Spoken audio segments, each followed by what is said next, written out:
మంత్రి గారు చెప్పిందంతా నేను సంపూర్ణంగా ఏకీభవిస్తున్నాను సార్. చట్టాలు మనం సరిగ్గా చేస్తే లొసుగులు లేకుండా చేస్తే ఏ న్యాయ వ్యవస్థ కూడా అడ్డు రాదు సార్. నేను చెప్పేది అదే, మొదటి నుంచి చెప్తుంది అదే. చట్టం సరిగ్గా చేయండి, శాస్త్రీయంగా చేయండి. మా కమలాకరణ చెప్పింది కూడా అదే. శాస్త్రీయంగా చేయండి, అధ్యయనం చేయండి, ప్రాసెస్ ఫాలో కండి.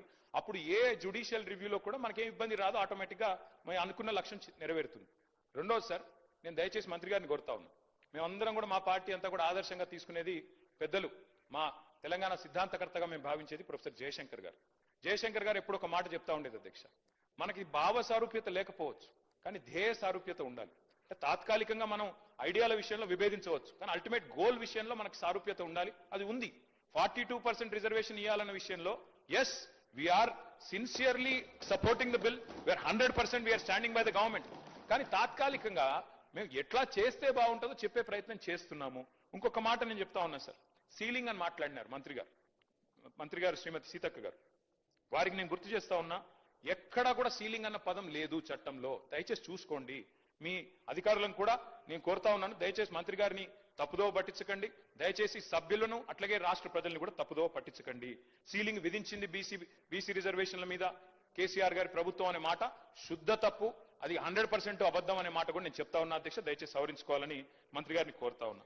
వాస్తవంగా జరిగింది ఏంది అధ్యక్ష, అన్నాడు బీసీ రిజర్వేషన్ల విషయంలో కేసీఆర్ గారి ప్రభుత్వం ఏం చేసింది అధ్యక్ష, ఆ రోజు మేము మరి 2000 నేను సరిగ్గా ఇది చెప్తాను సార్, ఆర్టికల్ 243 D6 T6 ప్రకారం బీసీ రిజర్వేషన్లు రాష్ట్రాలే ఇచ్చుకోవచ్చు అని చెప్పి మాకు ఆదేశాలు మేము ఇచ్చాం, వచ్చినాయి అధ్యక్ష. వచ్చిన తర్వాత 2018లో కేసీఆర్ గారి ప్రభుత్వం అన్నాడు ఉంటే, టీఆర్ఎస్ ప్రభుత్వం ఉంటే దాన్ని అనుసరించే మనం కొత్త పంచాయతీరాజ్ చట్టం తెచ్చాము. స్థానిక సంస్థల్లో మొదలు 34% రిజర్వేషన్ కూడా కల్పించుకున్నాం. జీవో నంబర్ 396 ఆ రోజు ప్రభుత్వం, ఇప్పుడు మీ దగ్గర ప్రభుత్వంలో ఇవన్నీ కూడా ఉంటాయి చూసుకోండి, 396 ఇచ్చారు అధ్యక్ష కేసీఆర్ గారి ప్రభుత్వం, 34% రిజర్వేషన్ కల్పిస్తూ.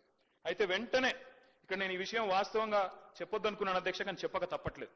ముఖ్యమంత్రి గారు మరి సభ్యులను రాష్ట్రాన్ని తప్పుదోవ పట్టించినప్పుడు చెప్పక తప్పదు. వెంటనే ఆ రోజు తెలంగాణ ప్రభుత్వం కేసీఆర్ గారి నాయకత్వంలో జీవో నంబర్ 396 ఇచ్చి ఆ రోజు బలహీన వర్గాల బిడ్డలకు మనం న్యాయం చేసే ప్రయత్నం చేస్తే స్థానిక సంస్థల్లో ఒక గోపాల్ రెడ్డి అనే ఒక వ్యక్తి, మహబూబ్ నగర్ జిల్లాకు సంబంధించిన వ్యక్తి అధ్యక్ష, హైకోర్టుకు పోయారు, దీన్ని అడ్డుకున్నారు అధ్యక్ష. ఎవరు అధ్యక్ష ఈ గోపాల్ రెడ్డి గారు? ముఖ్యమంత్రి గారికి సన్నిహిత బంధువు, అదేవిధంగా కాంగ్రెస్ పార్టీ నాయకుడు. ఆయన పోయి ఆ రోజు కోర్టుకు పోయి అడ్డుకున్నారు అధ్యక్ష. అడ్డుకోవడం వల్లనే ఆ రోజు కాంగ్రెస్ పార్టీ చేసిన నిర్వాకం వల్లనే జరిగింది. నేను గౌరవనీయులు కేటీఆర్ గారిని కోరుతా ఉన్నాం, ఇది మేము కూడా ఒకటి అప్పీల్ చేయడం జరిగింది అధ్యక్ష. మేము ఆ మున్సిపల్ బిల్కి సంబంధించి కానీ ఇప్పుడు సీతక్క గారు కూడా ఒక అప్పీల్ చేశారు.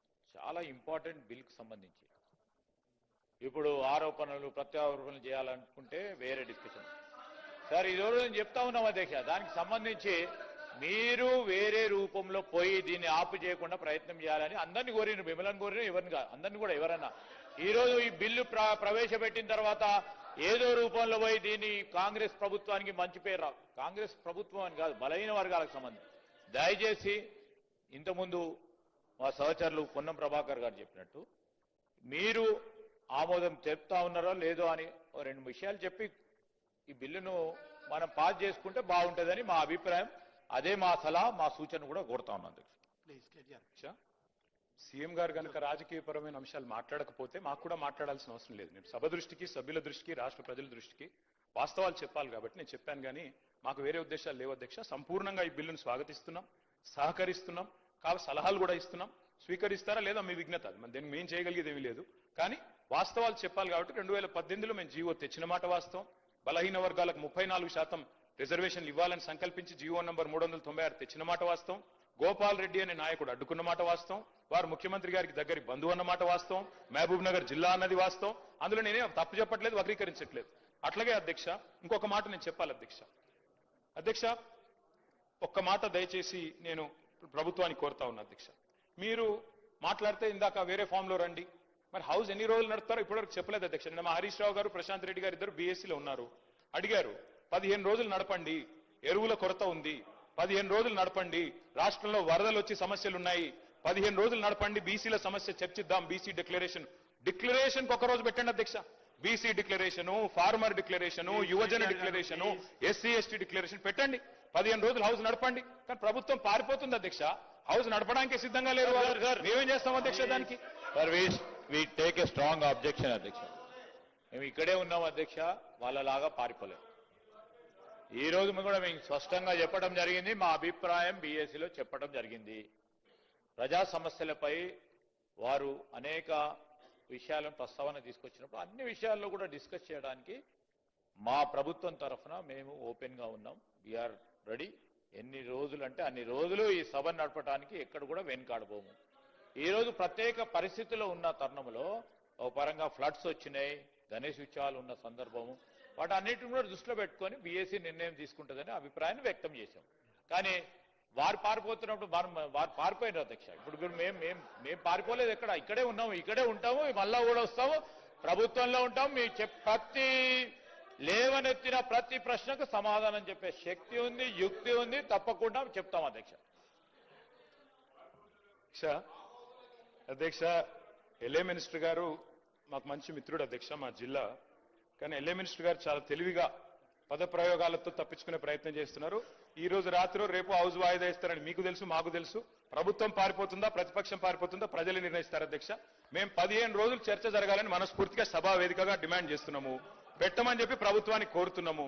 సహజంగా ప్రభుత్వం ముందుకు వస్తుంది, ఎల్ఏ మినిస్టర్ గారే డిసైడ్ చేస్తారు అధ్యక్ష. ముఖ్యమంత్రి గారి కన్సల్టేషన్ లో చేస్తారా చేయరా వారికి వదిలిపెడతాం అధ్యక్ష. ఇవాళ నేను 2-3 ప్రశ్నలు ప్రభుత్వాన్ని అడుగుతా ఉన్నా అధ్యక్ష. మొన్న నేను బీహార్లో కొన్ని పత్రికల్లో వచ్చిన ప్రకటనలు చూసిన అధ్యక్ష. తెలంగాణలో బీసీ రిజర్వేషన్లు అమలైపోయినాయని చెప్పి బీహార్లో ప్రకటనలు ఇచ్చారు. ఇదెక్కడ చూద్దాం అధ్యక్ష? అసలు ఇక్కడ రిజర్వేషన్ల గురించి ఇక్కడ చర్చ జరుగుతుంది. బీహార్లోనేమో ఎన్నికల ప్రకటనలు ముఖ్యమంత్రి గారు అట్లాగే డిప్యూటీ సీఎం గారు ఫోటో పెట్టి బీహార్లో మరి ఇక్కడి డబ్బంతా తెలంగాణ ప్రజల డబ్బు తీసుకుపోయి బీహార్లో పెడితే ఏమొస్తుందో మాకైతే తెలియదు అధ్యక్ష. మరి తీసుకుపోయి ప్రకటనలు అక్కడ ఇస్తా ఉన్నారు.